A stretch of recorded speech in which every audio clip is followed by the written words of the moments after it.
Hello and welcome to a casual review. I'm Fred. If you are new here, welcome. Glad that you found this pokey little YouTube channel of mine. And if you are a returning viewer, welcome back. Um, just a quick explanation of how I do things. Over on my Twitch channel, I play a variety of games. And when I finish a game, I typically will do a commentary video of sorts, which is what you are now watching. And of course, this week we're talking about Skullgirls Second Encore. Now, with fighting games, they are typically a tough thing for me to review because you don't necessarily always have a story mode or anything that resembles a campaign. Normally, it involves just doing multiple arcade runs with every single character. And if you're lucky, you're playing a game that is, in my case, if I'm playing a fighting game where there is some semblance of an online community. Now, I was playing the Xbox One, Xbox Series version of Skullgirls Second Encore earlier this year, which is where this footage is from. And I tried looking for online matches, both on stream and even off stream, and I could never find anyone to play against. So I can't really say how good the game is online and what it's like facing another person in online play because I just didn't have any luck in that regard. In terms of the gameplay mechanics, there is, of course, a lot of the big influence from games like Marvel vs. Capcom 2 and Marvel vs. Capcom 3 in Skullgirls. It is a 3-on-3 fighter, I but that is optional. You have the option of just taking one character into a fight and having a massive health bar, or you can select two, and you just like the characters are have a fairly sizable chunk bar, or you take three characters into a fight and they're all normal length. So you have a variety there. So fights could be 1-on-3, 2-on-2, 2-on-3, one on two. So you get a nice variety uh of combination. So it does. Skullgirls is a game that will not get stale, even playing against the AI. Um, since you will have you don't always know what the combination of your opponent is going to be. So there is some a number of things to consider there. As you can tell, it is a very bright and colorful game.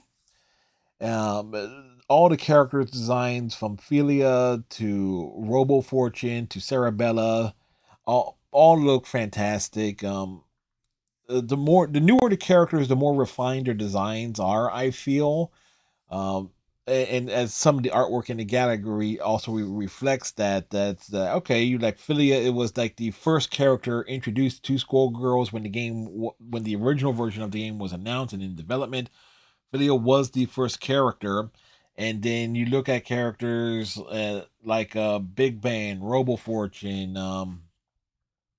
and there's a little bit more detail, a little bit more refinement in the more new the newer the character, the better it looks. I feel. And it's like there is a but every character looks fantastic, and every character has their own little nuances.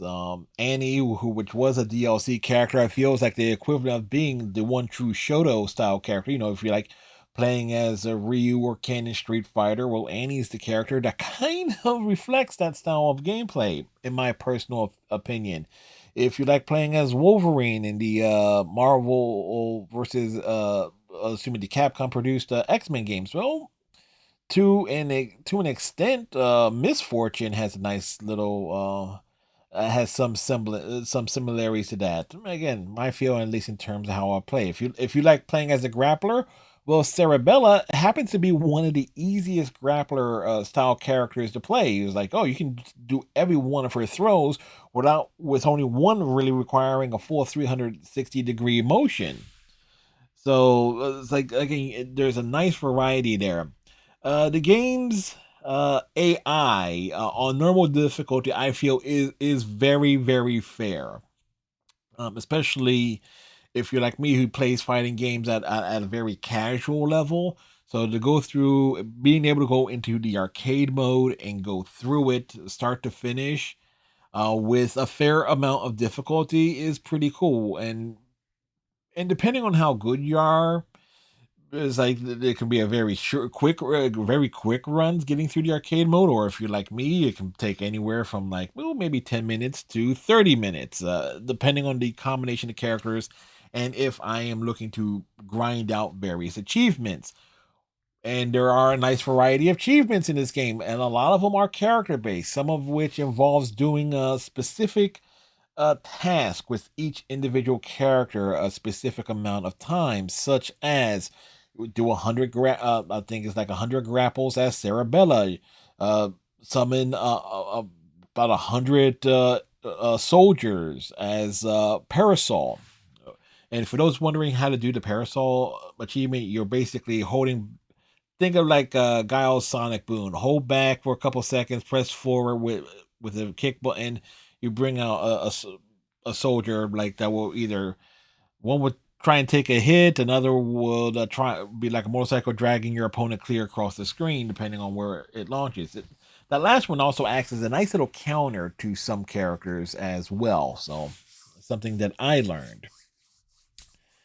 Then you have things like doing some achievements are tied to doing the I believe the term is using an install, and the character of Eliza has a skull form. It's like that bird that what it would drain your health is fairly powerful, and you got to do that X amount of times, or use a Robo Fortunes level 3 super, which is a self destruct, and you have to make sure it hits 15 times. So things of that sort. Now, a lot of those have to be done in either the arcade mode or in the story mode, which I'll get to in a moment, or one-on-one play as well. You can't just go into the training mode and grind all those out. There are a couple of achievements that you can do in the training mode, such as the achievement called Funded, which can be done one of two ways. You can try and do it yourself in the training mode. You have to adjust a couple of settings to turn off like an infinite loop escape. But if you figure out a character is infinite, you can keep it going. You have to get exactly 829 hits, or you can do what I figured out. Um, you go into the tutorial, chapter 4, lesson 4, and let Parasol wail on you until the counter gets to 829 hits, and just press an input to break out of the infinite loop, and you can get that achievement that way. So a little bit of tip there, things that I figured out during my time playing it. The story mode, you get every single character has a story mode, with the exception of Annie, Umbrella, and Black Dahlia. Everyone's story mode is fully voiced, and the more newer the character, the longer the story mode and the amount of dialogue is. And it gets a little bit more intricate. Again, as Skullgirls grew, there was a lot more detail and thought being put into the story mode, like each individual character, and you kind of figure out where it still is like the standard arcade thing. Everybody's roads all converge, and the question is, what is considered canon is entirely up to interpretation. If you're just going by the course of the game, I know there are comics and there's a mobile game that further expand the lore, but if you're just going by what's in this game, you could assume what I assume that Valentine, who is clearly a villain, has some good intentions, and you can have some sympathy for their particular plight, and you can consider Painwheel to be the one true protagonist. Uh, Even though Philia is like the cover girl. So there's a lot of stuff there.